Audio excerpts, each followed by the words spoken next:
सल्लल्लाहु अलैहि वसल्लम मेरे पास आए, हज़रत मूसा अलैहिस्सलाम और हज़रत ईसा अलैहिस्सलाम आए।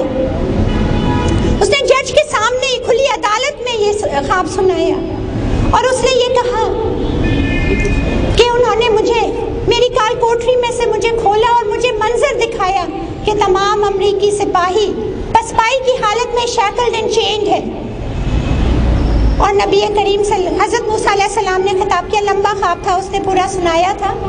और हज़रत ईसा अलैहिस्सलाम ने उनसे इंसाफ की बात की, तो हुज़ूर सल्लल्लाहु अलैहि वसल्लम ने खिताब किया और फिर मुड़ के उन्होंने सल्लल्लाहु अलैहि वसल्लम ने ये कहा कि when nations break the chains of justice, they lose their superiority, and when mercy and compassion is left from a nation, they become subdued.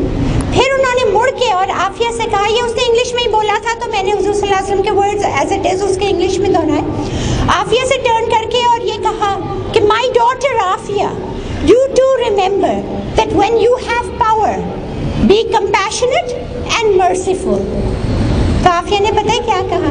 So Judge Berman, despite all the injustices that you have done to me, today I have the power to forgive you.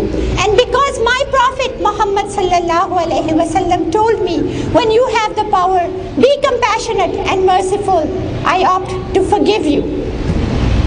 ये आफिया सिद्दीकी है कि जो उस हालत में भी माफ कर सकती है।